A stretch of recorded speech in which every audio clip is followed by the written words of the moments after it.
So this is my algorithm for back pain. Now this is in my mind, and I've developed this over 27 years of private practice. My name is Dr. Story. I've been a doctor of chiropractic for over 27 years. Can't believe it.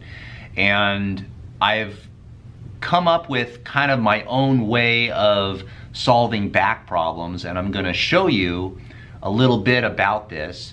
And I also find that not everybody looks for all these things. So let's think of it this way. Let's just jump right into it. Low back pain is most commonly coming from three different areas. Number one is the disc in between the spine, spinal bones, and the facet joints, which are the little joints that allow and limit movement. The second spot is the sacroiliac joint. So this, you put your hands on your hips like you're mad at someone, that's what you're putting your hands on. There's a joint right there, and there's movement. So when you walk, those joints are moving. The last spot, the third spot, is the spot that very few people ever examine, is the hip. And I'm going to show you how I go about doing this. Now the first thing I do, every patient that walks through my doors, I always do this, is I observe how they move, and I observe their posture when they're not knowing that I'm looking at their posture. So I watch them as they're sitting down, I watch them as they go from a sitting to standing position, and then I have them stand right in front of me and I just observe to see if something looks abnormal, like their pelvis looks like this and things of that nature. Now, a person who has a disc problem is usually sitting in a very forward posture, little off to the side on one buttock. And the reason why is because it offsets the pressure of that disc problem. Very often, they will hurt more when they're sitting than when they're standing. And interestingly enough, sometimes I'll walk into my treatment room and for a new patient, and the new patient is standing. My initial thought is always instantly, that's a disc problem. Before I've even introduced myself, why are they standing and not sitting? The answer is because it's more comfortable. Now, of course, you have to confirm this and say, are you standing for a reason? And usually they say, well, it hurts really bad in my back when I sit down and then it goes down my leg. You know it's a disc already. So the rest of the exam is just kind of confirming or denying what your initial reports are. When they're sitting down and they go from a sitting to standing position, if a person, usually they grunt, and they usually stand up and they grab one side of their spine, that's usually their sacroiliac joint. Then, if they're sitting down and their leg is turned out and it's that side that hurts, usually you're gonna think hip.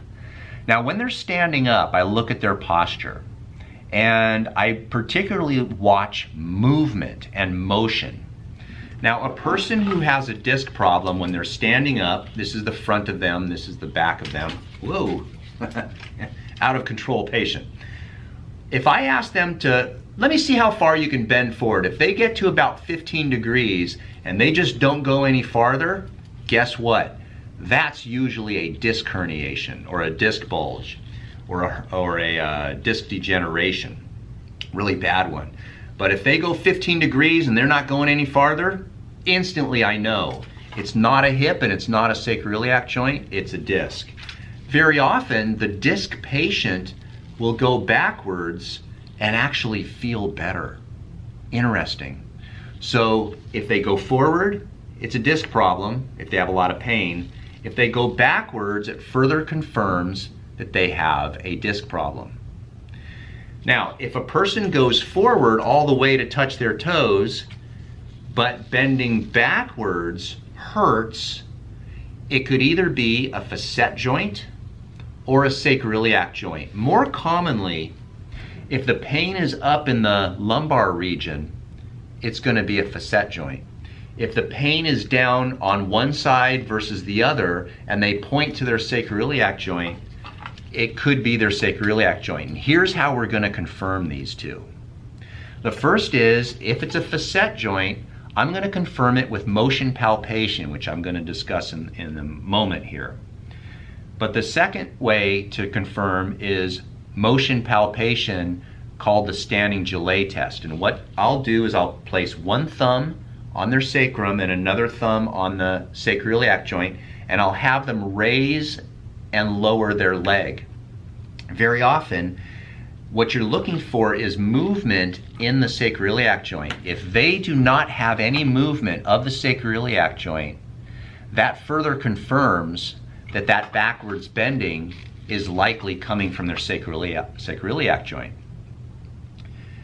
Now lastly, if it's a hip problem. The video sponsor for today is Bioptimizers. They have a new product with 5 natural superfoods and 4 different mushroom strains. This may give you better hair, nails, and skin, a better immune system, and better brain function. There will be a link down in the description if you want to look at this product and investigate it and see if it's something that you would like to try. You could read about all the details, and there will of course be a discount code. What I do is I'll put 2 scoops of this product in 6 ounces of water or almond milk. It tastes awesome, and I could feel the difference of how it affects my brain. Click the link down below in the description to check it out. The hip problem, when I say hip, most people think of the hip as up here, but the hip is actually down into this hole right here, this cavity, where the acetabulum from the femur bone goes in. Very often, this is confirmed through a motion test called Patrick-Faber test or internal rotation. And right now what you're doing is you're seeing me move my hips into the position of the Faber. Then right now I'm moving it into internal rotation. So you bring the knee up to 90 degrees, you rotate the leg so the knee goes in and the feet go out. And that is how you determine if the person has a hip problem. This is the algorithm that I go through when I'm examining the patient.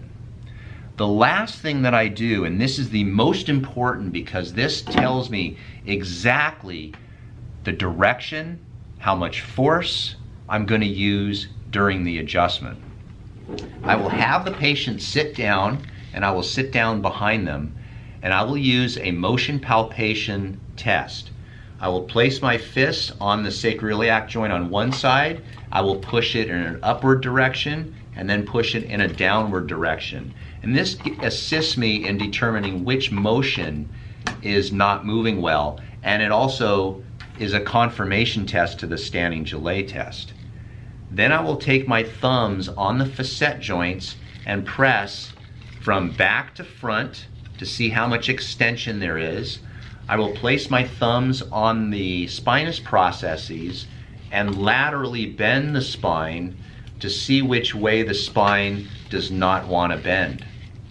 Once I've done that, I get a 3-dimensional model of where the patient's pain is coming from, what provocative maneuvers exist. So if, for example, a disc, if bending forwards provokes their pain, I certainly wouldn't want to adjust them in a position that flexes their spine.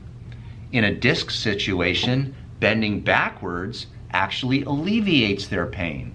So very often when I do an adjustment, I'm going to create extension during the adjustment.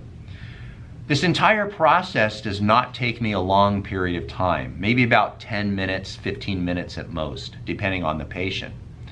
But what happens is I get a 3-dimensional model of how their spine moves, where it does not move and where it moves well, what's provoking the pain and what relieves the pain. And that guides me in the treatment of how to do proper adjustments to alleviate their pain and help them heal. In addition to that, lastly, all these things tell me what exercises that I can give a patient that target precisely the cause of their problem, and that's how we're able to get nice quality results that last a long time.